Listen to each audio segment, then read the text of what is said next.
कहानी शुरू होती है हमारे एमसी से, जो हॉस्पिटल के इमरजेंसी रूम में अपनी जिंदगी के लिए लड़ रहा होता है। वो एक मैकेनिकल इंजीनियर है, लेकिन ज्यादा काम करने की वजह से उसे स्ट्रोक आ जाता है और अब वो क्रिटिकल हालत में है। बचपन से ही उसका लाइफ बहुत मुश्किल रहा है। उसके माँ बाप उसके पैदा होने के कुछ समय बाद ही मर गए थे और वो एकदम अकेला रह गया था। ग्रेजुएशन के बाद उसने 20 साल एक कंपनी में काम किया, जहां उसे मिलती थी बस ट्रैश पे, मतलब बहुत कम पैसे। इतनी कठिन जिंदगी के बावजूद वो हमेशा सिंगल रहा, क्योंकि कोई लड़की एक ब्रोक और बेकार इंसान के साथ रहना नहीं चाहती थी। ये सब सोचकर एमसी डिसाइड करता है कि अब बहुत हो गया। वो लड़ना बंद कर देता है, आंखें बंद करता है और उसकी मौत हो जाती है। लेकिन जब वो दोबारा आंखें खोलता है तो खुद को एक लग्जोरियस रूम में पाता है, जहां हर तरफ चमचमाता खजाना पड़ा होता है। पहले उसे लगता है कि वो अभी भी हॉस्पिटल में है और डर जाता है, अब तो पूरी जिंदगी का बिल भरना पड़ेगा। तभी एक स्टेटस विंडो उसके सामने खुलती है, जिस पर लिखा होता है, welcome to the magical continent of Eldria. MC shock हो जाता है, समझ नहीं पाता कि क्या हो रहा है। जब वो मिरर देखता है तो समझ आता है कि उसका पूरा बॉडी बदल गया है। अब वो एक हैंडसम लड़का बन गया है, गोल्डन बालों के साथ। एक हफ्ते बाद उसे सब कुछ समझ आता है। हॉस्पिटल में मरने के बाद उसका रीइंकार्नेशन हो गया है और अब वो रायन एडगर नाम के लड़के के रूप में जी रहा है। रायन ग्रैंड ड्यूक एल्डेरियन एडगर का तीसरा बेटा है, एक भाई और एक बहन के साथ। वो समझता है कि एमसी इस घर का स्पॉइल्ड ब्रैट है, जिसे सब बहुत प्यार करते हैं, हर चीज दिलाते हैं, उसे कंफर्टेबल रखने के लिए सब कुछ करते हैं। अब एमसी को लगता है कि ये नया जीवन उसके पुराने दुखी जीवन का इलाज है। एल्ड्रिया एक ऐसी दुनिया है जहां सब कुछ मैजिक से चलता है। कैरडोरल एम्पायर इस कॉन्टिनेंट का सबसे बड़ा ह्यूमन एम्पायर है और यहाँ एल्व्स और ड्वार्फ्स जैसी दूसरी रेसेस भी रहती हैं। एडगर फैमिली के पास 3 लाख किलोमीटर का टेरिटरी है और लगभग 10 लाख लोग उनके सब्जेक्ट्स हैं। एक नोबल होने के नाते एमसी के पास एक पर्सनल मेड भी है, जो उसकी सेवा करती है। एमसी को लगता है कि उसका ये मीठा लाइफ उसके पुराने स्ट्रगल्स का रिवॉर्ड है। एक दिन वो चाय पी रहा होता है जब उसकी मेड आती है और बताती है कि उसके फादर ने उसे बुलाया है। एमसी अपने फादर के कमरे में जाता है। ड्यूक पूछते हैं, क्या तुम्हें पता है मैंने तुम्हें क्यों बुलाया है? एमसी कहता है, नहीं मुझे नहीं पता। ड्यूक कहते हैं, तुम अब इतने बड़े हो गए हो कि अपना एक टेरिटरी संभाल सको, क्या तुमने डिसाइड किया है कहाँ जाना है? एमसी हैरान हो जाता है, उसने तो इस बारे में कभी सोचा ही नहीं था। ड्यूक एक बड़ा मैप दिखाते हैं और बताते हैं कि उसका टेरिटरी नॉर्थ वेस्ट में होगा। वो कहते हैं कि वहां मैजिशियन कम है, इसलिए एरिया सेफ है, लेकिन सबसे बड़ी समस्या है फूड प्रोडक्शन। ड्यूक कहते हैं, हमारी लैंड अभी सिक्योर है, लेकिन एम्पायर का फ्यूचर उतना अच्छा नहीं दिख रहा, क्योंकि कैरिडोरल एम्पायर में पॉलिटिकल करप्शन और लॉर्ड्स के बीच कॉन्फ्लिक्ट्स चल रहे हैं। एमसी अपने फैमिली के लिए कुछ करना चाहता है, क्योंकि रीइंकार्नेशन के बाद उसने सिर्फ केयर और लव देखा है। ड्यूक नोटिस करते हैं कि एमसी सोच में खो गया है और कहते हैं, इतना प्रेशर मत लो। एमसी पूछता है, अगर फूड की प्रॉब्लम सॉल्व हो जाए तो रीजन इंप्रूव होगा ना? ड्यूक कहते हैं, बेटा ये सिर्फ एंथुजियाज्म से नहीं होता, स्टेप बाय स्टेप सोल्यूशन चाहिए। उन्हें लगता है एमसी अभी बच्चा है और दुनिया नहीं समझता, लेकिन एमसी कॉन्फिडेंट है। उसके पास है ह्यूमन इंडस्ट्रियल रेवोल्यूशन का विजडम। वो मुस्कुराता है और कहता है, फादर फूड इशू मुझे छोड़ दीजिए। अब आती है आइसलिंग सिटी, जो अलेरियन के वेस्टर्न बॉर्डर पर है। नॉर्थ में ग्रैंड ड्यूक ऑफ सॉरेन, वेस्ट में एल्व्स का टेरिटरी और साउथ में समंदर है। तीन नेशंस के बीच होने की वजह से वहां लगातार वॉर होती रहती है। एक समय फर्टाइल जमीन थी, अब बैरन लैंड बन चुकी है। सिटी जाते समय एमसी सब पढ़ता है और समझता है कि इंडस्ट्रियल रेवोल्यूशन के लिए सबसे जरूरी चीज है लेबर फोर्स, और सिटी में यही नहीं है, तो उसे पॉपुलेशन बढ़ाने का तरीका ढूंढना पड़ेगा। उसे तब पता चलता है कि उसके पास एक स्पेशल एबिलिटी है, सिस्टम स्कैन। इससे वो किसी भी इंसान के स्टैट्स देख सकता है। वो अपनी फैमिली पर यूज करता है और समझ जाता है कि इस दुनिया के लोग कैसे हैं। एमसी डिसाइड करता है कि अपने टेरिटरी में टैलेंटेड लोगों को रिक्रूट करेगा। उसके साथ उसकी मेड लिया भी होती है, जिसे ड्यूक ने भेजा है उस पर नजर रखने के लिए। दूसरी तरफ सिटी लॉर्ड और एक मास्क्ड आदमी बात कर रहे होते हैं। वो दोनों करप्ट हैं और सोच रहे हैं कि एमसी के आने पर क्या करना चाहिए। मास्क्ड आदमी कहता है, अभी कुछ मत करो, मास्टर के ऑर्डर का वेट करो। वो लोग डरते हैं कि एमसी उनका टैक्स फ्रॉड पकड़ लेगा, लेकिन मास्क्ड आदमी बोलता है, उसे अकाउंटिंग के बारे में कुछ नहीं पता। थोड़ी देर बाद एमसी और लिया सिटी के पास पहुंचते हैं। वो देखता है कि जमीन बहुत फर्टाइल है, लेकिन पॉपुलेशन कम होने की वजह से सूनी पड़ी है। एमसी मैप देखता है और सोचता है, अगर एक कैनाल बनाई जाए जो सदर्न सीपोर्ट से जुड़ जाए तो ये इलाका फिर से जिंदा हो जाएगा। तभी उसके साथ एक छोटी लड़की आती है, जो अपने पिता से कह रही होती है, पापा प्लीज गैम्बलिंग मत करो, ये पैसे मम्मी के इलाज के लिए हैं। लेकिन उसका पिता नहीं मानता और लड़की पर हाथ उठाने लगता है। एमसी उस व्यक्ति को एक पंच मारकर उड़ा देता है। लिया तुरंत दौड़कर आती है और कहती है, नेक्स्ट टाइम लड़ाई करने से पहले मुझे बता देना, मैं प्रोटेक्टिव गियर रेडी कर लूंगी। एमसी कहता है, वो तो इम्पल्सिव एक्ट था, टाइम ही नहीं मिला। फिर वो लड़की के पास जाता है, उसका नाम लिलियन होता है। एमसी सिस्टम से उसका स्टेटस चेक करता है और पता चलता है कि उसके पास एक स्पेशल फार्मिंग और हार्वेस्टिंग एट्रीब्यूट है। एमसी हैरान रह जाता है, सोचता है ये लड़की एग्रीकल्चर के लिए ब्लेसिंग है। वो डिसाइड करता है कि उसे अपने टेरिटरी में रिक्रूट करेगा। एमसी कहता है, चलो मेरे कैरेज में बैठ जाओ, हम भी टाउन जा रहे हैं। लिलियन मना करती है, मैं गंदी हूँ, कैरेज खराब कर दूंगी। एमसी मुस्कुराता है और कहता है, ये बस लकड़ी के तख्ते हैं, कोई खास चीज नहीं।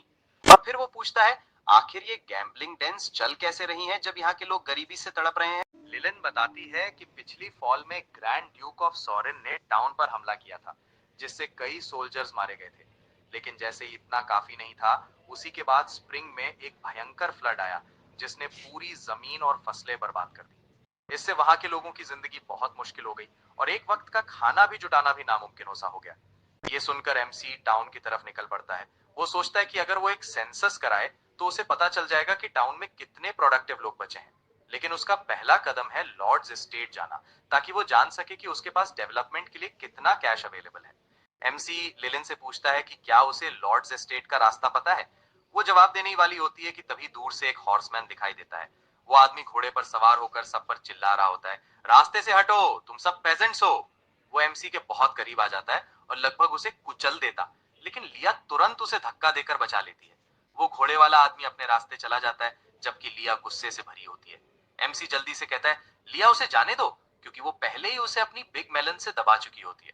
लिया थोड़ा पीछे हटती है और पूछती है, एमसी तुम ठीक तो हो। एमसी मुस्कुरा कर कहता है, हाँ तुम्हारी वजह से। फिर वो लिलिन से पूछता है कि वो आदमी कौन था। लिलिन बताती है कि वो एडविन फैमिली का यंग मास्टर है। वो ये भी बताती है कि शहर के सारे कसिनोज उसी के फैमिली के हैं। एमसी ये सुनकर मुस्कुराता है, क्योंकि पूरे शहर के कसिनोज अगर उसी फैमिली के हैं तो इसका मतलब है वो लोग बहुत अमीर हैं। एमसी के लिए ये राहत की बात होती है, क्योंकि वो सोच रहा था कि अपने डेवलपमेंट फंड्स कहां से लाएगा। एस्टेट जाने की बजाय एमसी कहता है, लिलियन मुझे कसिनो ले चलो। लिलिन तुरंत मना करती है, अगर आप वहां गए तो आपका सारा पैसा चला जाएगा। लेकिन एमसी उसे भरोसा दिलाता है, रिलैक्स, कोई कसिनो मुझे नहीं हरा सकता। एमसी अंदर कदम रखते ही देखता है कि एक आदमी 10 गोल्ड कॉइन्स के लिए गिड़गिड़ा रहा है, कह रहा है कि वो पैसे वापस कमा लेगा। वहीं दूसरी तरफ कोई आदमी चिल्ला रहा है कि वो जीत गया है। एमसी ये सब देखकर घृणा महसूस करता है। उसे पता है कि जब तक कसीनो जैसी जगहें मौजूद हैं, लोग कभी मेहनत से काम नहीं करेंगे। लिलियन पूछती है, एमसी क्या आप रेडी हैं एक्शन लेने के लिए? कसीनो पहले से ही सोल्जर से घिर चुका है। एमसी कहता है, रुको, मैं उस बड़े मछली का इंतजार कर रहा हूँ। वो एक अटेंडेंट के पास जाता है, जो पूछता है, सर कौन सा गेम खेलना चाहेंगे? एमसी कहता है, मुझे नहीं पता, बस कोई आसान गेम दिखा दो। अटेंडेंट मुस्कुराकर कहता है, सर हमारे पास आपके लिए 2 फ्री चिप्स हैं, ट्राई योर लक। एमसी दोनों चिप्स फेंकता है और वो एक स्मॉल बॉक्स पर गिरते हैं। अटेंडेंट्स चीयर करते हैं, लेकिन अंदर से उनकी मंशा कुछ और होती है। असल में वो गेम है सिग्बो, जो ईस्ट एशिया में पॉपुलर कसिनो गेम है। डाइस के टोटल सम के हिसाब से रिजल्ट स्मॉल या बिग माना जाता है। दोनों के चांसेस बराबर होते हैं। थोड़ी देर बाद अटेंडेंट कहता है, सॉरी सर आप हार गए। एमसी शांत आवाज में कहता है, मुझे कोई फर्क नहीं पड़ा, मैं जा रहा हूँ, भूख लगी है। अटेंडेंट तुरंत रोकता है, सर आप नहीं जा सकते, पहले अपना उधार चुका दीजिए। एमसी हैरान होकर पूछता है, कौन सा उधार? अटेंडेंट कहता है, वो 2 चिप्स जो आपने यूज की, वो मैंने आपको उधार दी थी। एमसी याद दिलाता है, तुमने खुद कहा था ऑन द हाउस। अटेंडेंट मुस्कुराता है और कहता है, सर कसिनो में कुछ भी फ्री नहीं होता, हर चिप की कीमत 100 गोल्ड कॉइन्स है और सर्विस चार्ज मिलाकर आप हमें 250 गोल्ड कॉइन्स देने हैं। फिर वो घिनौनी मुस्कान के साथ कहता है, अगर आपके पास पैसे नहीं है तो अपनी मेड को छोड़ जाइए। ये सुनते ही लिलियन भड़क जाती है, अपनी घटिया जुबान बंद रखो, तुम झूठे हो।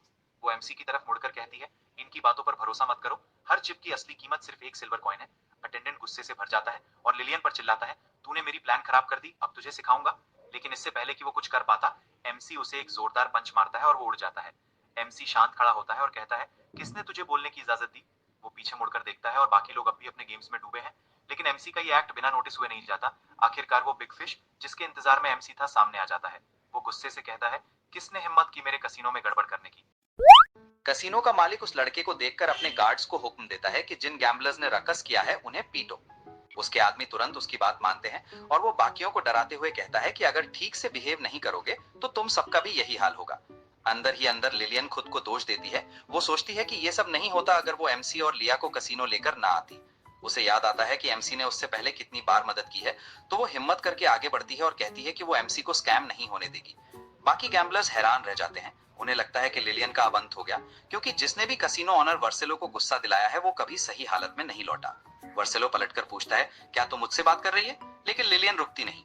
वो कहती है कि इस वर्सेलो के कसिनो ने न जाने कितनी जिंदगियां बर्बाद कर दी हैं, और वो ये भी कहती है कि वो अपने नए मिले बिग ब्रदर को परेशान नहीं होने देगी, क्योंकि वो एक अच्छे इंसान है। गुस्से से भरा वर्सेलो लिलियन की तरफ बढ़ता है।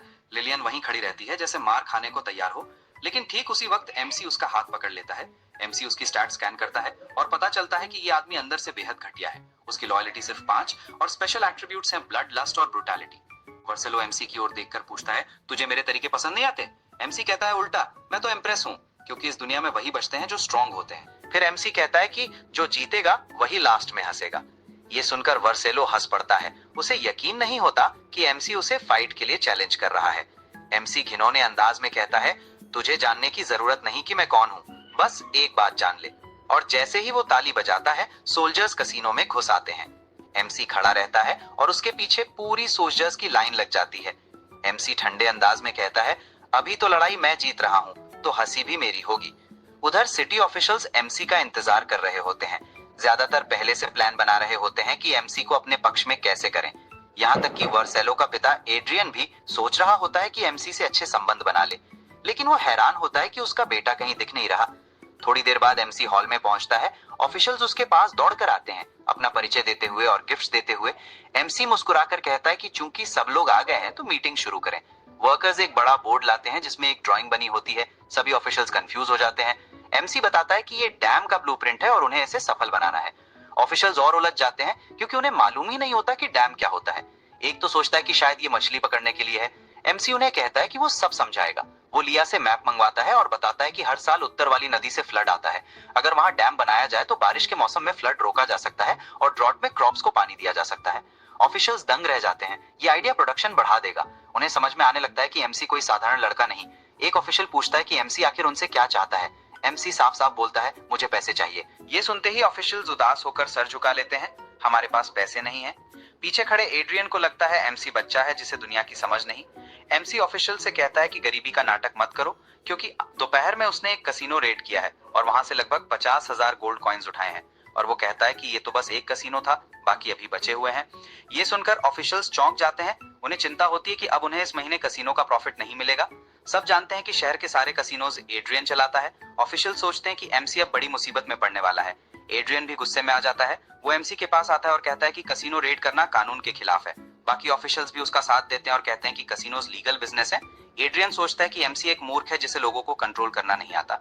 एमसी ऑफिशियल्स को याद दिलाता है कि जब उसने पैसे मांगे थे सबने गरीबी का रोना रोया था। फिर एमसी कहता है कि उसे पता है कि ऑफिशियल्स भी कसीनो में शामिल हैं और वो उन्हें आखिरी मौका दे रहा है। कसीनो छोड़ दो वरना मैं तुम्हारी तरफ छोड़ दूंगा। एड्रियन फिर धमकी देता है कि ग्रैंड ड्यूक तुमसे खुश नहीं होगा। बाकी ऑफिशियल्स भी बोलते हैं कि एमसी को अपनी लिमिट्स पता होनी चाहिए। एमसी कहता है कि चूंकि सबको कानून की बात ही करनी है तो सोल्जर्स को आदेश देता है, इन सबको अरेस्ट कर लो, अब इन्हें असली कानून समझाना है। MC also orders that the soldiers bring out the 2 guards from the casino. दोनों गार्ड्स पहले से ही बांधे हुए लाए जाते हैं। ये देखकर एड्रियन हैरान हो जाता है क्योंकि ये दोनों हमेशा वर्सेलो के साथ रहते थे। इससे साफ पता चलता है कि कुछ बहुत गलत हुआ है। एमसी एड्रियन से पूछता है कि क्या वो इन दोनों को जानता है। एड्रियन कहता है कि वो नहीं जानता और एमसी से पूछता है कि वो क्यों पूछ रहा है। एमसी शांत होकर बताता है कि चिंता मत करो, बस इसलिए पूछ रहा हूं क्योंकि आज दोपहर इन्हीं दोनों ने मेरी असैसिनेशन की कोशिश की थी। एमसी ये भी बताता है कि दोनों ने दावा किया कि शहर का कोई बड़ा इंसान इन्हें सपोर्ट कर रहा है। एमसी सोल्जर्स को बोलता है कि दोनों को छोड़ दो ताकि देखा जा सके कि कमरे में कोई इन्हें पहचानता है या नहीं। ऑफिशियल्स पहले से पैनिक में है क्योंकि ये दोनों वर्सेलो के फॉलोअर्स हैं और अगर ये बोल पड़े तो पूरा मामला एड्रियन पर आ जाएगा। एड्रियन भी ये समझ जाता है और तुरंत एक नाइफ निकालकर दोनों को वहीं पर ब्रूटली मार देता है, ये दिखाते हुए कि जैसे उन्होंने ड्यूक के बेटे पर हमला किया हो। किसी के समझने से पहले ही वो दोनों को काट डालता है। इसके बाद वो एमसी की तरफ मुड़कर कहता है कि उसे गुस्सा आ गया था इसलिए वो इतना जल्दी रिएक्ट कर गया और एमसी चाहे तो उसे सजा दे सकता है। एमसी उल्टा उसकी तारीफ करता है कि उसके अंदर जस्टिस की स्ट्रॉन्ग सेंस है। एड्रियन इसे कूल बनकर स्वीकार करता है कि उसने वो किया जो जरूरी था। ये था आपके पार्ट 4 का पूरा नरेशन। क्या आप अगला पार्ट सुनना चाहेंगे? एमसी सोल्जर्स को अगले आरोपी को लाने का आदेश देता है ताकि देखा जा सके कि एड्रियन जैसे और नोबल लोग हैं या नहीं। तभी वर्सेलो को घसीटते हुए कमरे में लाया जाता है। वो चिल्ला रहा है कि उसका बाप शहर का सबसे बड़ा नोबल है। एड्रियन के होश उड़ जाते हैं जब वो देखता है कि उसका बेटा पकड़ा गया है। इसी वजह से वो उसे पहले नहीं ढूंढ पाया था। वर्सेलो सर्वेंट्स के डेड बॉडीज देखकर एमसी पर चिल्लाता है और पूछता है कि उसने उन्हें क्यों मारा। वो एमसी को धमकी देता है कि जैसे ही वो आजाद होगा एमसी को टॉर्चर करके मार डालेगा। एमसी इसी मौके को पकड़ता है और बोलता है कि देखो, ये ओपनली मुझे टॉर्चर और मारने की बात कर रहा है। वर्सेलो फिर से बोलता है कि वो शहर में अनटचेबल है और एमसी मर चुका समझे। एमसी हंस देता है और बोलता है कि तुम सबसे ज्यादा ब्रेव आदमी हो जिससे मैं मिला हूँ। फिर एमसी हटता है ताकि वर्सेलो अपने पिता को देख सके। वर्सेलो जोर से हंसकर कहता है कि एमसी गया काम से क्योंकि उसका पिता यहाँ है। लेकिन तभी एड्रियन चिल्लाता है कि चुप रहे और घुटनों पर बैठ जा। वर्सेलो शॉक्ड रह जाता है। वो पूछता है कि आखिर हो क्या रहा है। एड्रियन उसे अनदेखा करते हुए उसे घुटनों पर गिरा देता है। एड्रियन एमसी से हाथ जोड़कर कहता है कि उसका बेटा यंग और नाइव है, उसे माफ कर दो। वो ये भी कहता है कि वो अपनी सारी वेल्थ दे देगा, बस उसके बेटे की जान बख्श दो। तभी वर्सेलो को याद आता है कि पिछले दिन उसके पिता ने कहा था कि एमसी शहर में आने वाला है और उसे क्लोजर होना चाहिए। अब डर के मारे वो एमसी से पूछता है कि क्या वो ड्यूक का बेटा है। एमसी मुस्कुराते हुए कहता है कि इतने सारे सोल्जर्स को देखकर ही समझ जाना चाहिए था। वर्सेलो तुरंत सर झुकाकर माफी मांगता है कि उससे बहुत बड़ी गलती हो गई। एड्रियन भी घुटनों पर बैठकर अपने परिवार की तरफ से लॉयल्टी की कसम खाता है। एमसी फिर कहता है कि एड्रियन अपनी सारी इलीगल कमाई सरेंडर करे, तभी उसकी सुरक्षा की गारंटी मिल सकती है। एड्रियन सिर झुकाकर तभी एड्रियन हिम्मत करके एमसी को बताता है कि सिटी लॉर्ड एल्ड्रिच बाहरी फोर्सेस से मिलकर एमसी के पिता को बिट्रे करने वाला है। ऑफिशियल्स शॉक में आ जाते हैं, लेकिन एक्टिंग करते हुए एड्रियन पर चिल्लाता है कि ये कैसी बकवास है। वो आदेश देता है कि एड्रियन और अच्छे लोगों को एग्जीक्यूट कर दो, लेकिन एल्ड्रिच खुश हो जाता है। उसे लगता है कि एमसी बहुत मूर्ख है। एमसी के पास आकर झुककर लॉयल्टी की बात करता है और कहता है कि वो कभी रिबेलियन नहीं करेगा। एमसी मुस्कुराता है, उसे उस पर यकीन। हाउएवर, एमसी ने एल्ड्रिच के स्टैट स्कैन किए और देखा कि वो बहुत लालची इंसान है। बाद में जब वो अपने ऑफिस में बैठा हुआ था, एमसी को महसूस होता है कि नोबल्स ने मिलकर लगभग 1 लाख गोल्ड कंट्रीब्यूट किया है, जो पूरे 2 साल का टैक्स बनता है। लिया कमरे में आती है और उसकी ब्लैक टी देती है, फिर पूछती है कि एड्रियन ने जो कहा उसका क्या करेगा, क्योंकि अगर सच में एल्ड्रिच बगावत कर रहा है तो एमसी खतरे में आ जाएगा। एमसी लिया को शांत होने के लिए कहता है, बोलता है कि वो उसकी चिंता समझता है, लेकिन जल्दबाजी करने की कोई जरूरत नहीं है। एमसी कहता है कि उसे पता है कि एल्ड्रिच बगावत कर रहा है, लेकिन वो अभी अपने कार्ड्स नहीं खोल सकता। लिया पूछती है कि एमसी रुक क्यों रहा है। एमसी समझाता है कि उसे पहले ये पता करना है कि एल्ड्रिच के लिए काम कौन कर रहा है, क्योंकि एमसी सामने दिख रहा है लेकिन उसके दुश्मन छुपे हुए हैं। अगर उसने गलत कदम उठाया तो पूरा शहर केओस में चला जाएगा। एमसी चाहता है कि एल्ड्रिच को ये लगे कि उसे कुछ पता नहीं, ताकि वो आराम से सबूत और जानकारी इकट्ठा कर सके। इस बीच एल्ड्रिच गिल्ड मास्टर मैल्कम से बात कर रहा होता है। एल्ड्रिच बूढ़े आदमी को कहता है कि जल्दी होने की जरूरत नहीं, क्योंकि एमसी अभी जवान है और ड्यूक को अपनी काबिलियत दिखाने में बिजी है। लेकिन मैल्कम को लगता है कि एल्ड्रिच का साथ देने की कोई वजह नहीं है, क्योंकि एल्ड्रिच के पिता भी मैल्कम जैसे विजिट करते थे। अंदर ही अंदर एल्ड्रिच खुश है क्योंकि एमसी किसी तरह गिल्ड को अपने खिलाफ कर चुका है। गुस्से में वहां से निकल जाता है, बोलता है कि उसे एमसी से बात करनी है। एल्ड्रिच मुस्कुराता है क्योंकि उसे पूरा यकीन है कि एमसी ने मैजिकल गिल्ड का छत्ता छेड़ दिया, जिससे वो शहर में खुला निशाना बन जाएगा। अगले दिन लिया एमसी के चेंबर में आती है और बताती है कि मैल्कम उससे मिलना चाहता है। एमसी थोड़ा कंफ्यूज हो जाता है क्योंकि उसे पता नहीं मैल्कम कौन है। एमसी अपने ऑफिस से बाहर निकलता है मैल्कम को देखने के लिए, लेकिन बाहर आकर पता चलता है कि मैल्कम कोई आम आदमी नहीं बल्कि गिल्ड मास्टर है। मैल्कम चिल्लाते हुए पूछता है कि एमसी ने विजर्ड्स गिल्ड का अपमान क्यों किया। एमसी जेन्युइन कंफ्यूजन दिखाता है और पूछता है कि कब उसने विल्ड का अपमान किया। मैल्कम एक रिक्रूटमेंट लेटर निकालता है जो एमसी ने साइन किया था। उसमें साफ लिखा था कि डैम कंस्ट्रक्शन प्रोजेक्ट में विजर्ड्स अलाउड नहीं है। मैल्कम इसे सीधा इंसल्ट मानता है। एमसी हैरान हो जाता है क्योंकि उसे पता नहीं था कि विजर्ड्स भी फिजिकल लेबर वाले काम लेते हैं।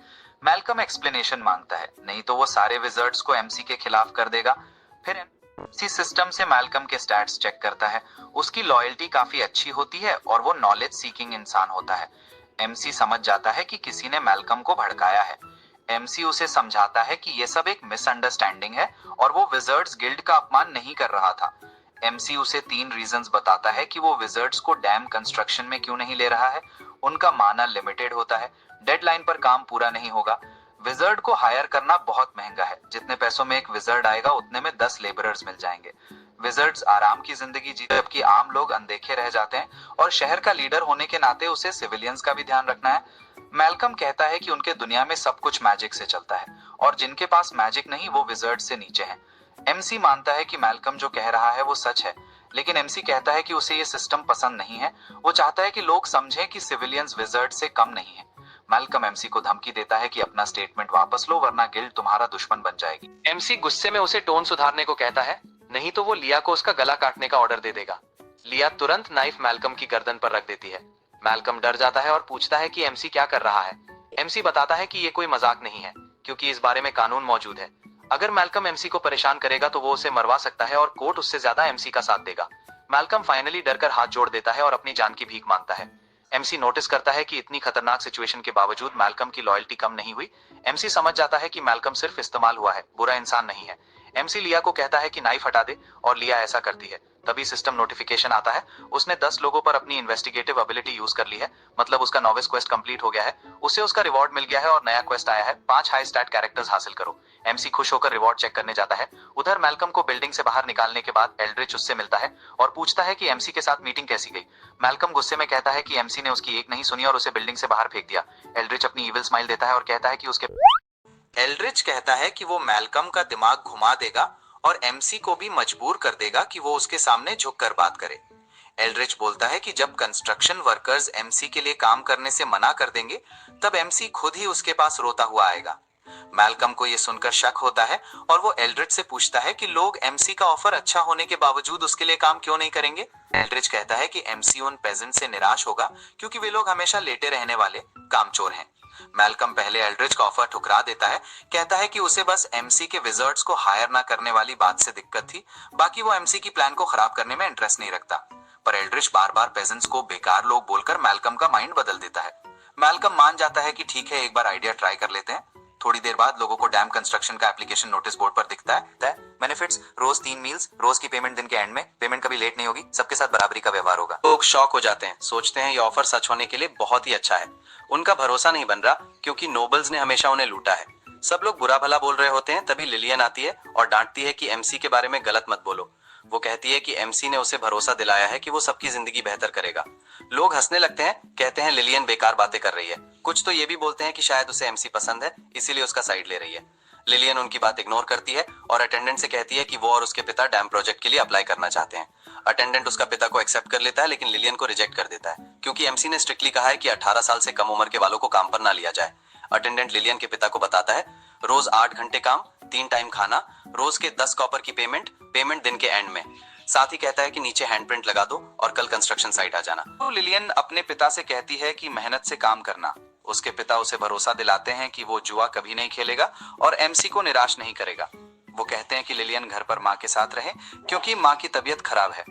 अटेंडेंट पूछता है कि क्या सच में उसकी पत्नी बीमार है, और जब लिलियन के पिता कंफर्म करते हैं, अटेंडेंट बताता है कि एमसी ने ऑर्डर दिया है कि डैम पर काम करने वाले परिवार वर्कर क्वार्टर्स में टेम्परेरीली शिफ्ट हो सकते हैं। लिलियन के पिता इतना शॉक और इमोशनल हो जाते हैं कि रोते हुए जमीन पर बैठ जाते हैं। भीड़ की नजर बदल जाती है, सबको लगता है कि शायद एमसी सच में अच्छा है और पहली बार उन्हें कोई नोबल इंसान की तरह ट्रीट कर रहा है। कुछ ही देर में लंबी लाइन लग जाती है प्रोजेक्ट के लिए अप्लाई करने की। उधर अपने चेंबर में सिस्टम एमसी को बताता है कि उसे रिवॉर्ड में लिथियम आयन फॉस्फेट बैटरी का ब्लूप्रिंट मिला है। एमसी परेशान है क्योंकि जनरेटर ही नहीं है, बैटरी का क्या करेगा। वो सोचता है क्या सिस्टम उससे उम्मीद कर रहा है कि बैटरी पकड़कर बिजली गिरने दे। साथ ही न्यू क्वेस्ट भी आया है, 5 हाई स्टैट कैरेक्टर्स ढूंढने का। एमसी सोच रहा था लिया को ट्रेन कर ले, लेकिन उसकी स्टैट्स पहले ही लगभग मैक्स हैं, इसलिए वो डिसाइड करता है कि शहर जाकर नए टैलेंट्स ढूंढेगा। थोड़ी देर बाद लिया आती है कि लिलियन मिलने आई है। लिलियन बताती है कि कंस्ट्रक्शन साइट पर हालत खराब है, लोग काम नहीं कर रहे, सब थके और अजीब महसूस कर रहे हैं। एमसी साइट पर पहुंचकर लिलियन के पिता रॉक को स्कैन करता है और शॉक हो जाता है। स्टैट्स में दिखता है कि वो कर्स्ड है, कि वर्कर्स बीमार नहीं है, उन्हें कर्स किया गया है। जमीन के नीचे एक अजीब स्टोन दबा है जो डार्क एनर्जी निकालकर वर्कर्स को कमजोर कर रहा है। एमसी अपनी स्किल प्रोस्पेक्टिंग यूज करने का फैसला करता है, जो वो कंस्ट्रक्शन शुरू होने तक रोक कर रख रहा था, लेकिन अब हर हाल में उसे स्किल इस्तेमाल करनी पड़ेगी। ये स्किल एमसी को किसी भी टारगेट एरिया में रॉक्स, स्ट्रेटा, फॉर्मेशंस, मिनरल्स और बाकी लैंडफॉर्म्स की स्थिति एनालाइज करने देती है। फिर एमसी सिस्टम को आदेश देता है कि एरिया का जियोलॉजिकल कंडीशन एनालाइज करो। सिस्टम आदेश लेता है और बताता है कि वो 10 किलोमीटर रेडियस तक जियोलॉजिकल कंडीशन चेक कर रहा है। एमसी डिसअपॉइंटेड हो जाता है क्योंकि एरिया में ना पेट्रोलियम है और ना मेटल्स, लेकिन उसे एरिया में कुछ अजीब सा लोकेट होता है। रॉक को उस जगह की तरफ इशारा करता है जहां उसे खोदना है। रॉक आदेश मानता है और कहता है कि वो थका हुआ है लेकिन फिर भी खोद सकता है। कुछ देर में रॉक एक सस्पिशियस सा पत्थर निकालता है जो फेंट मैजिक रेज निकाल रहा होता है। लिया भी शॉक रह जाती है क्योंकि मैजिक इतना हल्का है कि वो डिटेक्ट नहीं कर पाई।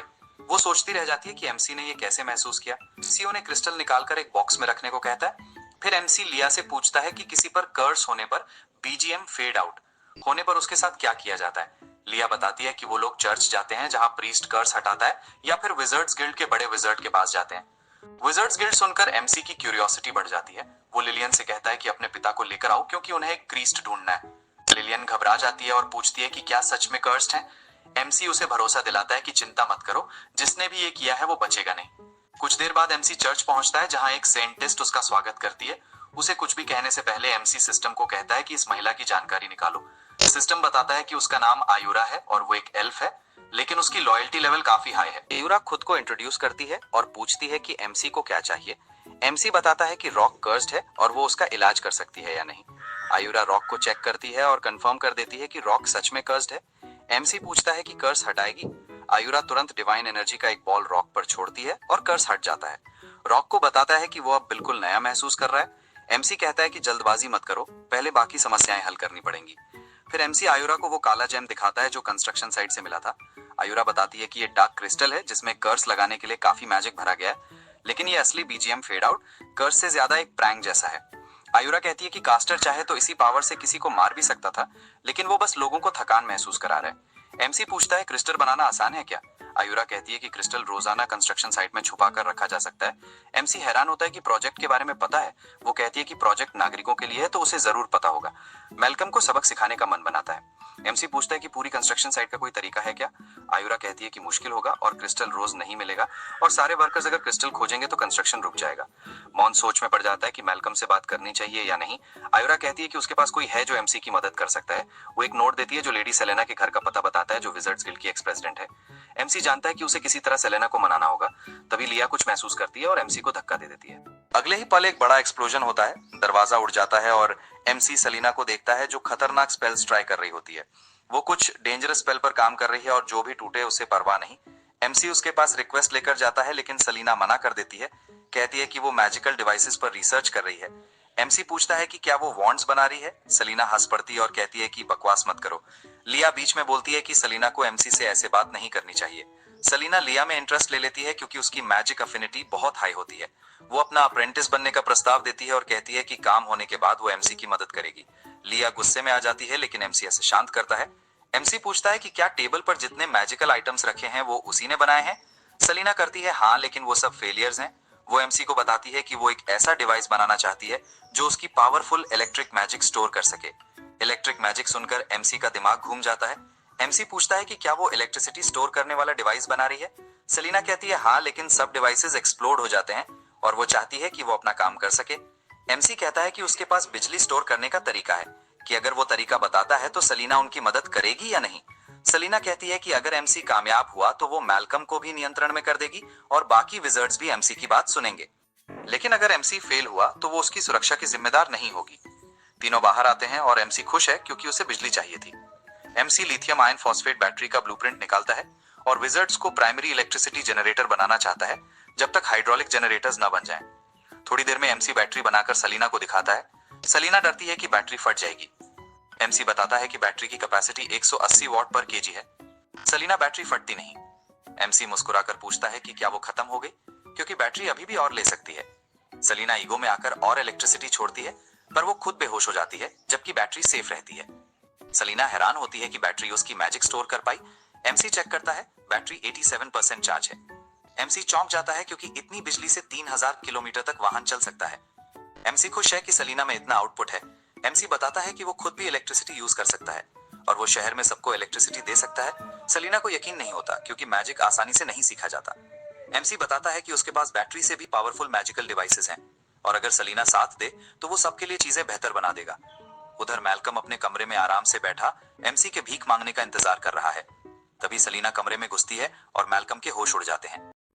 सेलिना मैल्कम को साफ साफ बता देती है कि उसने अपनी हद पार कर दी है। एमसी के खिलाफ जाकर कोई मूव करके मैल्कम एक्ट करता है जैसे उसने कुछ किया ही नहीं और सेलिना को बोलता है कि वो ऐसी हरकत कभी नहीं करेगा। लेकिन सेलिना मजाक के मूड में नहीं है। वो उसका सीना पकड़ लेती है और बोलती है कि सच सच बता, उसने एमसी के कंस्ट्रक्शन साइट पर क्या किया है। सेलिना का गुस्सा मैल्कम झेलना नहीं चाहता, इसलिए वो तुरंत टूट जाता है। वो कन्फेस करता है कि उसने एसोसिएशन के सभी मेजेस को इकट्ठा किया और उन्हें बोला कि एमसी ने उनकी बेइज्जती की है। फिर उसने सबको मजबूर किया कि वो ऐसे क्रिस्टल्स बनाएं जो कर्स कास्ट कर सके और टेलीपोर्टेशन मैजिक से उन क्रिस्टल्स को कंस्ट्रक्शन साइट के नीचे डालाएं। यही कारण था कि वर्कर्स हमेशा थक जाते थे और एमसी को लगता था कि वो लोग आलसी या बेकार हैं। मैल्कम की सोच थी कि एमसी खुद उसके पास आएगा, माफी मांगेगा और फिर दोनों मिलकर काम करेंगे। कन्फेस करने के बाद मैल्कम कहता है कि उसकी बस यही इंटेंशन थी। सेलिना उसकी बेवकूफी पर उसकी क्लास लगा देती है और बोलती है कि कोई उसे इस्तेमाल कर रहा है। मैल्कम शॉक्ड हो जाता है। सेलिना उसे ऑर्डर देती है कि सारे मेजर्स को वापस बुला ले। फिर सेलिना एमसी से कांटेक्ट करती है और बोलती है कि मेज एसोसिएशन वाला इशू सॉल्व हो गया है। एमसी उसे थैंक्स कहता है। इसके बाद सेलिना पूछती है कि क्या उसे एल्ड्रिच को भी संभालना चाहिए, क्योंकि चाहे तो उसे पृथ्वी से गायब कर सकती है। लेकिन एमसी मना कर देता है, कहता है कि उसे जिंदा रहने दो क्योंकि उसी के थ्रू वो असली मास्टरमाइंड को पकड़ना चाहता है। सेलिना मान जाती है और मुस्कुराते हुए बोलती है कि जब भी एमसी तैयार हो वो उस बड़े प्रोजेक्ट पर साथ में काम करेंगे। एमसी उसे बोलता है कि मेज को बैटरीज चार्ज करने बोल दे। इधर एल्ड्रिच एक मास्क डूड से मिलता है और बताता है कि एमसी ने मेज एसोसिएशन को अपने कंट्रोल में ले लिया है। मास्क डूड कहता है कि टेंशन की जरूरत नहीं, बस सेलिना जैसी पावर ही उनके लिए थ्रेट है। फिर वो एल्ड्रिच को बोलता है कि फोकस अनोइंग डैम प्रोजेक्ट पे रखो। अगर डैम प्रोजेक्ट काम कर गया तो सिटी रिवाइव हो जाएगी और वो ये नहीं चाहते। एल्ड्रिच बताता है कि उसने पहले ही ग्रेन सप्लाई संभालने वाले नोबल्स को बोल दिया है कि प्राइसेस बढ़ा दो। मास्क डूड पूछता है क्या वो नोबल्स सच में साथ देंगे। एल्ड्रिच एक्सप्लेन करता है कि भले वो लॉयल नहीं हो लेकिन प्रॉफिट के लॉयल जरूर है। उसे पूरा यकीन है कि एमसी के पास डैम प्रोजेक्ट पूरा करने के लिए पैसे नहीं है। मार्केट में लिलियन सेलर्स से लड़ रही होती है क्योंकि ग्रेन्स की कीमत एक दिन में 1 गोल्ड से 2 गोल्ड कर दी गई थी। सेलर एटीट्यूड दिखाता है, नहीं लेना है तो मत लो। लिलियन को एमसी से किया हुआ प्रॉमिस याद आता है चीपेस्ट ग्रेन लाने का। वो सेलर्स को वार्न करती है कि एमसी एक्शन लेगा, पर सेलर्स कहते हैं कि उन्हें कोई डर नहीं, ये उनके लिए गोल्डन अपॉर्चुनिटी है। सेलर उसे जमीन पर धक्का भी दे देता है। उधर आयुरा को ये बात पता चलती है और वो गुस्से में भर जाती है। वो बताती है कि उनके पास इतने ग्रेन्स नहीं है कि उनकी लोग विंटर सरवाइव कर सके। वो अपनी सिस्टर को ब्राइब के लिए पैसा देती है, अनयूजुअली ज्यादा पैसा। लेकिन तभी लिया अचानक आकर वो पाउच छीन लेती है और उसी पल एमसी भी वहां पहुंच जाता है। लिया वो पाउच एमसी को दे देती है। एमसी ऑरोरा से पूछता है कि क्या वो उसके साथ कोई डील करने को तैयार है। ऑरोरा पूछती है कौन सा बिजनेस। एमसी उसे शांत होने को बोलता है और उसे एल्फ कहकर बुलाता है। ऑरोरा प्रिटेंड करती है कि उसे समझ नहीं आया क्योंकि ह्यूमन कैपिटल में एल्फ्स अलाउड नहीं होते। एमसी सीधा बोलता है कि वो सब जानता है। ऑरोरा पूछती है क्या चाहिए। एमसी जवाब देता है फूड सप्लाईज। ऑरोरा को लगता है कि एमसी पावरलेस है। वो समझाती है कि सिटी के फूड प्राइसेस 4 बड़े नोबल फैमिलीज डिसाइड करते हैं। वॉर और डिजास्टर्स ने पूरे साल फूड स्कैर्स किया है और एल्फ्स सरवाइव नहीं कर पाएंगे। एमसी प्रॉमिस करता है कि ग्रेन्स पहले से भी सस्ते हो जाएंगे। दूसरी तरफ चारों नोबल फैमिलीज मीटिंग कर रही होती हैं, अपनी कमाई सेलिब्रेट कर रही होती है। तभी बटलर आकर बताता है कि एमसी ने उन्हें बैंक्वेट में बुलाया है। सब डर जाते हैं। ऑगस्टस उन्हें काम करता है, बोलता है प्राइस बढ़ाना कानूनन अलाउड है और एमसी कुछ नहीं कर सकता। वो लोग गरीब जैसे कपड़े पहनकर बैंक्वेट पहुंच जाते हैं। एमसी उन्हें देखकर अंदर ही अंदर हंसता है। वो पूछता है इतने गंदे क्यों दिख रहे हो जबकि सिटी की ग्रेन सप्लाई तुम कंट्रोल करते हो। नोबल्स एक्टिंग करते हुए बोलते हैं कि वो डैम प्रोजेक्ट सपोर्ट कर रहे हैं और ग्रेन्स लोएस्ट प्राइस पर बेच रहे हैं। एमसी स्माइल करता है, फिर बताता है कि उसे ग्रेन बिजनेस पर बात करनी है। ऑगस्टस बोलता है एमसी के पास पैसे कम है और वो पहले ही लॉस में है। लेकिन एमसी बड़ा ट्विस्ट देता है, प्राइस कम नहीं बढ़ाकर 4 गोल्ड पर सैक करना है और प्रॉफिट का 30% कमीशन उसे चाहिए। नोबल शॉक लेकिन खुश। उन्हें लगता है एमसी भी ग्रीडी है। घर लौटकर वो सोचते हैं कि किसी को ना बताकर सारा ग्रेन बाजार से स्वीप कर लेंगे और बड़ा प्रॉफिट कमाएंगे। नेक्स्ट डे ऑरोरा गुस्से में एनसी के ऑफिस आती है, बोलती है कि वो करप्ट मर्चेंट्स का साथ दे रहा है। एनसी कामली बताता है प्राइस ज्यादा देर तक हाई नहीं रहेगा, आधे महीने में ग्रेन मार्केट कोलैप्स हो जाएगी। ऑरोरा को लगता है कि एनसी इनएक्सपीरियंस्ड है, बकवास कर रहा है। एमसी समझाता है 2 गोल्ड हो या 4 गोल्ड लोग अफोर्ड नहीं कर सकते, पर 4 गोल्ड से एक फायदा है, मर्चेंट्स खुद बर्बाद हो जाएंगे। एनसी का रियल एम मर्चेंट्स को खत्म करना था, प्राइसेस कम करवाना नहीं। 7 दिन बाद प्राइस सीधा 7 गोल्ड पहुंच जाता है। ऑरोरा फिर कंप्लेन करने आती है। एमसी लिया से दिनों की गिनती पूछता है। 7 दिन हो चुके। एमसी मुस्कुराता है, अब मर्चेंट्स खत्म। ऑरोरा एक्सप्लेनेशन मांगती है। एनसी शांत होकर बोलता है नोबल्स को शक ना हो इसलिए उसने स्ट्रेटेजी नहीं बताई। फिर पूछता है इस समय सिटी में सबसे बड़ी कमी क्या है। ऑरोरा जवाब नहीं दे पाती। एनसी कहता है सिंपल, इस सिटी में एक भी ऐसा मर्चेंट नहीं बचा जो ग्रेन बेच रहा हो। एनसी समझाता है कि ग्रीड इंसान का सबसे आसान ट्रेट है जिसे कंट्रोल किया जा सकता है। वो एग्जाम्पल देता है उन मर्चेंट्स का जो शहर में तब घुस आए जब उन्होंने सुना कि ग्रेन की कीमत बढ़कर 4 गोल्ड कॉइन्स पर सैक हो गई है। एमसी को पता है कि शहर की 4 नोबल फैमिलीज अभी और ज्यादा ग्रेन खरीदेंगी, जिससे और भी ज्यादा मर्चेंट्स शहर में आते रहेंगे। इस पॉइंट पर आइसलैंडिंग सिटी पूरे एम्पायर में सबसे ज्यादा ग्रेन स्टॉक वाला शहर बन चुका है। एमसी कहता है, जब सामने 10,000% प्रॉफिट दिखता है, इंसान की अक्ल बंद हो जाती है। बस 2 शब्द बचते हैं, गेट रिच। एमसी सेंट्स को भरोसा दिलाता है कि आज के दिन के बाद शहर की 4 नोबल फैमिलीज खत्म हो जाएंगी। फिर एमसी एक नोट देता है लिया को, कहता है पूरे शहर में इसे फैलाओ। नोट में लिखा है कि अयूरा चर्च के रिजर्व ग्रेन को बेच रही है क्योंकि उसे एमसी के तरीके पसंद नहीं आए। एमसी कहता है कि ग्रेन की प्राइस 1 कॉइन पर बैग रखनी है। अयूरा हैरान हो जाती है। वो पूछती है, एमसी मुझे इतना ऑनर क्यों दे रहा है? एमसी मुस्कुराकर जवाब देता है, मेरे पास ग्रेन है ही नहीं, मैं बेच नहीं सकता। सेंट आर्ग्यू करती है कि उसके पास इतना ग्रेन नहीं है, वरना वो अपने लोगों के विंटर स्टॉक को ही बेच देगी। सेलिना बीच में बोलती है, तुम बहुत नाइव हो, एमसी की बात सुनो, जितनी देर करोगी उतना लॉस होगा। अयूरा जवाब देती है कि उसके लोग पैसे से ज्यादा ग्रेन को प्रायोरिटी देते हैं। एमसी आर्ग्यूमेंट से थक जाता है और कहता है, वही करो जो मैंने बोला है, ग्रेन कम नहीं होगा, बढ़ेगा। फिर एमसी सेलिना से कहता है कि उसे और मेज एसोसिएशन को सिटी सील करना है। सेलिना बोलती है, एक भी इंसान सिटी से बाहर नहीं जाएगा। थोड़ी देर बाद एमसी नोटिस करता है कि लिया थोड़ी टेंस है। वो पूछता है, क्या हुआ? लिया कहती है कि उसे डर है अगर मर्चेंट्स कुछ दिन होल्ड कर गए और अयूरा अपना सारा ग्रेन बेच दे। एमसी उसे समझाता है, स्कीम्स 2 तरह की होती हैं, सीक्रेट प्लॉट और open plan. Secret plan avoid किया जा सकता है, ओपन प्लान कोई अवॉइड नहीं कर सकता। एमसी कहता है, सिटी के मर्चेंट्स ग्रीड से अंधे हो चुके हैं, प्रॉफिट के चक्कर में वो सब बेच डालेंगे, लेकिन जब उन्हें लगेगा कि रातों रात ग्रेन की कीमत गिर जाएगी तो वो पैनिक में बेचने लगेंगे। कुछ देर बाद ऑगस्टस और बाकी नोबल्स को खबर मिलती है कि चर्च ग्रेन 1 गोल्ड कॉइन पर बैग बेच रहा है। सब घबरा जाते हैं। ऑगस्टस आखिर में कहता है, कुछ लोग चर्च में भेजो, जितना हो सके उतना ग्रेन खरीद लो। थोड़ी देर में चर्च के बाहर भीड़ उमड़ जाती है। अयूरा उन्हें शांत करती है, बल्क लोड है, पोप ने 10,000 बैग्स भेजे हैं। मर्चेंट्स यकीन नहीं करते लेकिन फिर भी खरीदने दौड़ते हैं। तभी सैनिक आकर कहते हैं कि ये तो फर्स्ट बैच है और कल और ग्रेन आएगा। मर्चेंट्स के पसीने छूट जाते हैं। अगर इतना ग्रेन है तो हमारा बिजनेस खत्म। एक मर्चेंट अपने खर्च निकालकर समझता है कि उसका एक बैग 95 सिल्वर कॉइन्स पड़ रहा है। वो पैनिक में अनाउंस करता है, 95 सिल्वर कॉइन्स पर बैग। फिर दूसरा चिल्लाता है, मैं 90 में बेच रहा हूँ। फिर तीसरा 80 सिल्वर कॉइन्स। पूरी मार्केट क्रैश हो जाती है। एमसी बैल्कनी पर खड़े होकर केओस देख रहा है। सेलिना कहती है, सब कुछ एग्जैक्टली वैसे ही हो रहा है जैसा तुमने कहा था। एमसी मुस्कुराता है, यही है ह्यूमन नेचर। सेलिना पूछती है, प्राइसेस 50 तक गिर जाएंगी? एमसी, तुम ग्रीडी मर्चेंट्स को अंडर एस्टिमेट कर रही हो। जब अगस्टस और उसका ग्रुप बेचना शुरू करेगा, ग्रेन पूरे शहर की सबसे सस्ती चीज बन जाएगी। अगस्टस को समझ आता है कि बाहर वाले मर्चेंट्स भी बेच रहे हैं, मतलब एमसी ने उन्हें फंसाया है। वो समझता है कि एमसी ने ही बड़ी कीमतों की खबर फैलाकर सारे टाउन से मर्चेंट्स को शहर बुलाया, फिर चर्च के नाम पर कीमत क्रैश कर दी। सब मर्चेंट्स लॉस में बेचने लगे। अगस्टस कहता है, एमसी ने हम पर बड़ा जाल फेंका है, लेकिन फिर वो प्लान देता है, हम ग्रेन रोक कर रखेंगे, जब लोग डेस्परेट होंगे हम हाई प्राइस में बेचेंगे। लेकिन तीनों नोबल्स आपस में धोखा देकर सीक्रेटली अपना ग्रेन बेचने लगते हैं। फिर ऑगस्टस भी धोखा देकर अपना ग्रेन बेच देता है। पूरी उनकी यूनिटी टूट जाती है। बाद में एमसी अयूरा को सैक्स दिखाता है और पूछता है, काफी है? अयूरा शॉक, जितना बेचते हैं उतना बढ़ कैसे रहा है? एमसी समझाता है, we sell it peak, we buy it lowest, profit infinite. उसी समय लिलियन आती है, सर प्राइसेस फिर गिर गई हैं, 3 बैग्स 1 गोल्ड कॉइन में मिल रहे हैं। एमसी अयूरा से कहता है, देखा मैंने बोला था। फिर एमसी पूछता है कि क्या वो डील पर बात करने को तैयार है और बताता है कि वो एल्वन ट्राइब की हर जरूरत पूरी कर सकता है, छोटी चीजों से लेकर लैंड तक। अयूरा कहती है कि यह फैसला एल्वन क्वीन लेगी। एमसी मीटिंग अरेंज करने को कहता है। अयूरा लेटर देती है येरिया को क्वीन तक पहुंचाने के लिए। एमसी खुश है, नोबल्स कुछ समय के लिए शांत हो जाएंगे। एमसी सोचता है कि उसके पास मेज गिल्ड और चर्च दोनों आ जाएंगे। अब एल्ड्रिच के पास सिर्फ मिलिट्री और टैक्सेस बचेंगे। एमसी मिलिट्री में घुसने का तरीका सोच रहा होता है, तभी लिया आती है और उसे रेस्ट करने को बोलती है। तभी एक आदमी दौड़ता हुआ आता है और सोल्जर्स की बदतमीजी की शिकायत करता है। एमसी उठकर उसकी बात सुनता है। दूसरी तरफ लिलियन सिटी से एल्विन लैंड्स के लिए सामान ले जा रही होती है। गेट पर सोल्जर्स कंटेनर्स तोड़ देते हैं और टोल फी मांगते हैं। लिलियन 1 कॉइन देती है, लेकिन सोल्जर कहता है, एमसी ने टोल बढ़ाकर 5 कॉइन्स कर दिया है। लिलियन शॉक, मेरे सारे सामान की कीमत 3 सिल्वर कॉइन कॉइन्स है। सोल्जर धमकाता है, पे करो या वापस जाओ। लिलियन मजबूरी में 5 कॉइन्स दे देती है। गैरेज में एमसी अपनी आइडेंटिटी छुपाकर बैठा है। मर्चेंट एमसी की तारीफ करता है, एमसी ने हमारे लिए ग्रेन प्राइसेस गिराई। मैंने पैसा खोया पर पहली बार एक लीडर को लोगों की परवाह करते देखा। एमसी पूछता है, एडविन परिवार को जानते हो? मर्चेंट कहता है, सब जानते हैं। लोग सोचते हैं कि उनका पैसा कैसीनो से आता है, पर असली बिजनेस है ह्यूमन ट्रैफिकिंग। एमसी शॉक में भर जाता है, मैं पॉपुलेशन बढ़ाने की कोशिश कर रहा हूं और ये लोग इंसानों को बेच रहे हैं। एमसी समझ जाता है, पहला काम है गार्ड्स को कंट्रोल करना, वरना अंदर से केओस शुरू हो जाएगी। दूसरे गेट पर सोल्जर्स एक और टोल मांगते हैं। लिलियन गुस्से में चिल्लाती है, पहले सिर्फ एक टोल लगता था। सोल्जर बोलता है, ये बॉर्डर फोर्ट का टोल अलग है, इस बार टोल है एक गोल्ड कॉइन। लिलियन हिल जाती है। कैरेज से एमसी की आवाज आती है, पे कर दो। जैसे ही सोल्जर्स देखते हैं कि अंदर कोई बैठा है, वो इंस्पेक्शन की मांग करते हैं। एमसी उतर कर बोलता है, इंस्पेक्शन करो। सोल्जर एमसी की एलिगेंस देखकर कांप जाता है और धीमी आवाज में पूछता है, आप कौन?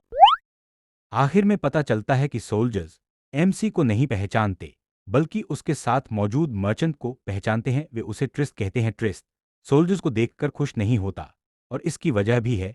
उसे अच्छे से पता है कि ये सोल्जर्स असल में पास की पहाड़ियों के बांदित थे। बाद में उन्होंने एडविन फैमिली के साथ हाथ मिला लिया था और इंसानों की ट्रैफिकिंग का काम करते थे। आज ट्रिस्ट जिस पोजीशन पर, एक सोल्जर गुस्से में कहता है कि पिछली बार जब ट्रिस्ट शहर से बाहर गया था तो उसने पूरा तारीफ नहीं दिया था और इसी वजह से उसे डांट पड़ी थी। बिना कुछ सोचे समझे वह ट्रिस्ट को थप्पड़ मार देता है और कहता है कि उसे अपने पुराने मिस्टेक की भरपाई करनी होगी, वरना वह उसे जाने नहीं देगा।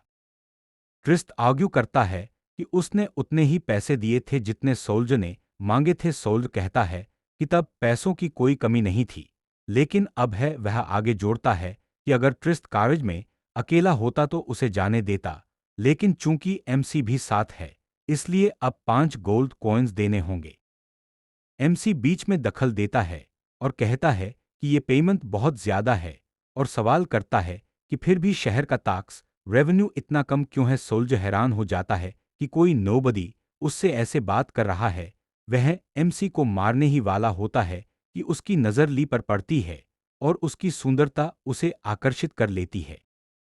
हालात बिगड़ते देख ट्रिस्ट सोल्जर से कहता है कि वह 5 गोल्ड कॉइन्स दे देगा, बस वह उसके बिजनेस लोगों को परेशान न करे। सोल्जर बिना देर किए पैसे उठा लेता है। फिर वह ली की तरफ मुड़कर पूछता है कि वह कहाँ रहती है और उसे छूने की कोशिश करता है। तभी एमसी उसका हाथ पकड़ लेता है और उसे घटिया इंसान कहता है। सोल्जर एमसी पर हमला करने की कोशिश करता है, लेकिन ली पलक झपकते ही उसे गिरा देती है।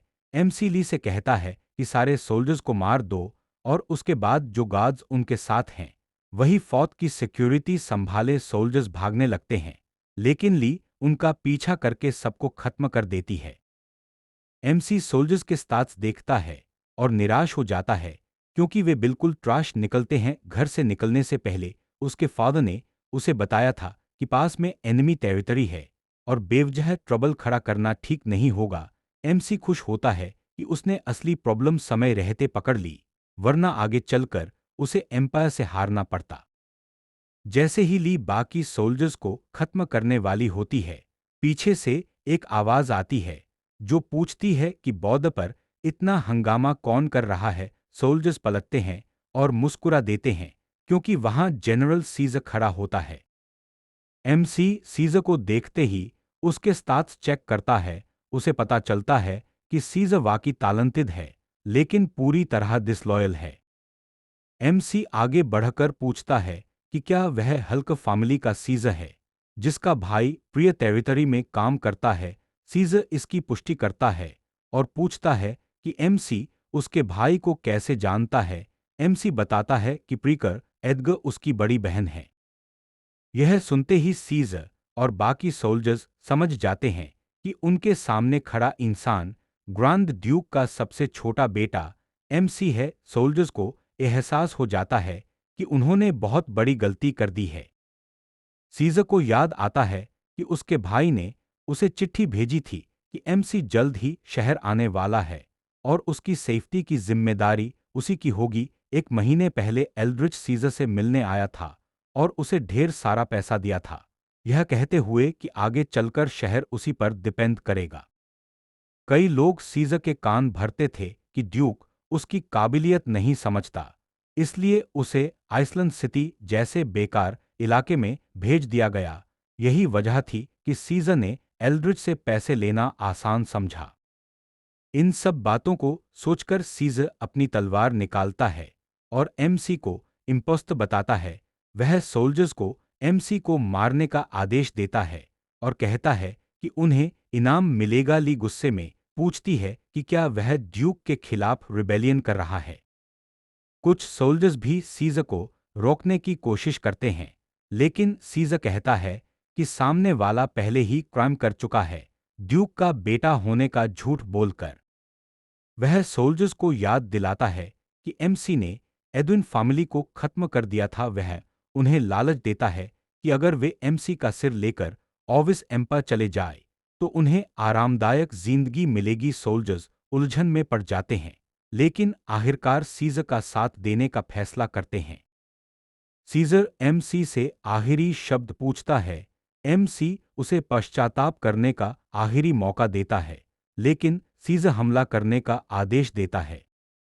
ली लड़ाई के लिए अपनी स्कर्ट काट देती है ताकि आसानी से मूव कर सके। वह सोल्जर्स पर टूट पड़ती है और कईयों को पल भर में मार गिराती है। एक सोल्जर एमसी पर स्पीयर से हमला करने ही वाला होता है, लेकिन ली दागा फेंककर उसे मार देती है। एमसी शांति से खड़ा रहता है और फार्म करते हुए वह फिर से सीजर को आखिरी मौका देता है, लेकिन सीजर मना कर देता है और सोल्जर्स को लालच देता है जो एमसी को मारेगा उसे 1000 गोल्ड कॉइन्स मिलेंगे। ली सोल्जर्स से कहीं ज्यादा ताकतवर साबित होती है। सीजर विज़र्ड्स को बुलाता है। विज़र्ड्स आइस आरोज चलाते हैं जिससे ली की टांगें जम जाती हैं। एमसी उसे हवा में छलांग लगाने को कहता है और उसे हम फेंकता है। एमसी अपने इलेक्ट्रिकल बैटरी का इस्तेमाल करता है। केबल जमीन पर डालते ही इलेक्ट्रिक करंट सोल्जर्स के शरीर में दौड़ जाता है। एमसी इंसुलेटेड शूज पहने होने की वजह से सुरक्षित रहता है। सोल्जर्स को लगता है कि एमसी थंडर मैजिक इस्तेमाल कर रहा है। आखिरकार बैटरी की पावर खत्म हो जाती है। तभी आसमान से बिजली गिरती है और सेलिना प्रकट होती है। वह सीजर को डांटती है। विज़र्ड्स मिलकर रेबल्स को पकड़ लेते हैं। सीजर आखिरी बार हमला करता है, लेकिन ली उसे बुरी तरह हरा देती है। सीजर को बांध दिया जाता है। एमसी को ऐसे डॉक्यूमेंट्स मिलते हैं जो दिखाते हैं कि सीजर और बौद्ध गार्ड्स सालों से करप्शन कर रहे थे। एमसी उसे चेतावनी देता है कि नोबल्स के पास दो ही रास्ते हैं, या तो उसके साथ चलो या मरने के लिए तैयार रहो। बाद में एमसी शहर की दीवारें मजबूत करने की योजना बनाता है क्योंकि ड्यूक सॉरेन फिर से हमला कर सकता है। ली बताती है कि 350,000 गोल्ड कॉइन्स वापस मिल चुके हैं। एमसी सिक्योरिटी सुधारने और गार्ड्स को रिवॉर्ड देने का आदेश देता है। उसी समय खबर आती है कि एल्ड्रिच ने रिबेलियन कर दी है और शहर पर कब्जा कर लिया है। एमसी जानता था कि यह होने ही वाला है। वह एल्ड्रिच को 3 दिन का समय देता है सरेंडर करने का, वरना शहर जबरदस्ती ले लिया जाएगा। एल्ड्रिच हंसता है और बेट लगाता है। एमसी बेट स्वीकार कर लेता है। 3 दिनों में शहर की दीवार गिराने की तैयारी शुरू हो जाती है। एमसी फायरवुड और आइस मैजिक का इस्तेमाल करके स्टोन वॉल को तोड़ने की योजना बनाता है। 3 दिनों में पूरी दीवार आग में घिर जाती है और एल्ड्रिच को अब भी समझ नहीं आता कि एमसी ने यह कैसे कर दिखाया। इसके बाद एल्ड्रिच अपने कमरों में चला जाता है ताकि अपने लोगों के साथ अच्छा समय बिता सके। थोड़ी देर बाद उसका एक आदमी आकर बताता है कि हालात अब भी वही हैं, क्योंकि एमसी के लोग अब भी सिर्फ शहर की दीवारों में आग लगा रहे हैं। एल्ड्रिच इस योजना का मजाक उड़ाता है और पूछता है कि क्या उन्होंने सर्दियों के लिए रखा सारा लकड़ी का स्टॉक जला दिया है। वह अपने दोस्तों को भी बुलाता है ताकि वे एमसी की हार अपनी आंखों से देख सकें। सब लोग काफी उत्साहित होते हैं क्योंकि यह उनकी शर्त का आखिरी दिन होता है। एल्ड्रिच के आदमी खुश होते हैं क्योंकि उन्हें लगता है कि एमसी हार चुका है और एल्ड्रिच जीत गया है। असल में वे इसलिए भी खुश हैं क्योंकि गर्मी अब असहनीय हो चुकी होती है। जब एमसी शहर के गेट पर पहुंचता है तो एल्ड्रिच उससे पूछता है कि क्या वह आग बुझाने और संवेद करने आया है, लेकिन एमसी कहता है कि वह उसे और उसके दोस्तों को आखिरी मौका देने आया है।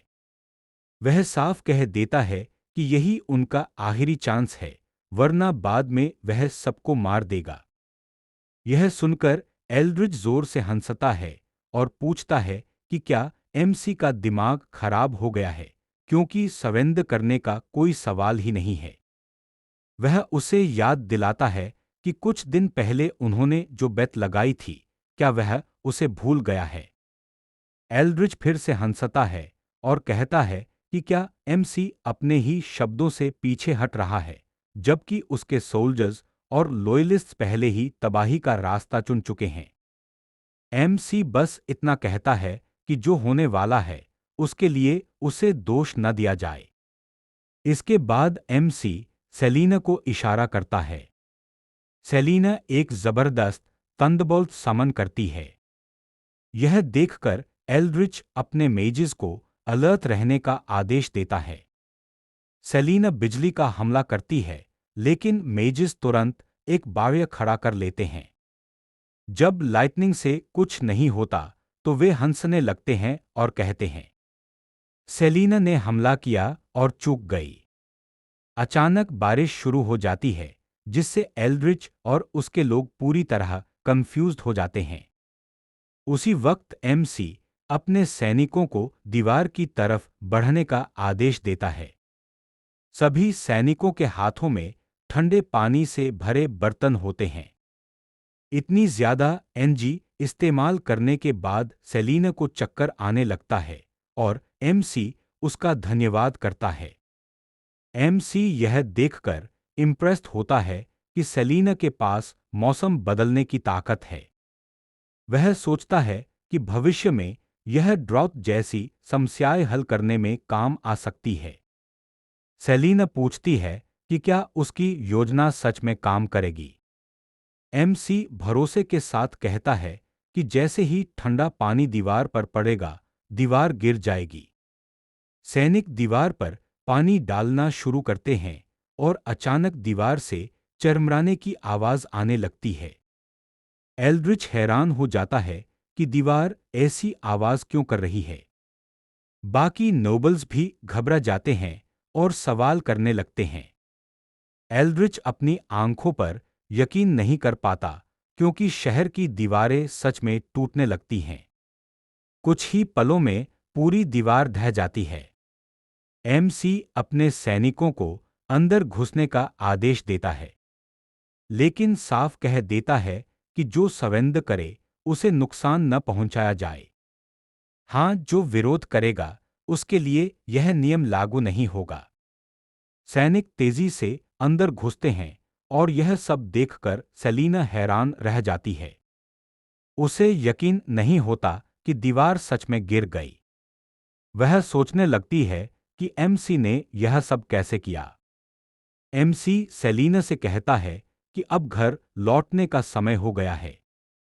उधर एल्ड्रिच को एहसास हो जाता है कि उसने एमसी को कम आंक कर बहुत बड़ी गलती कर दी है।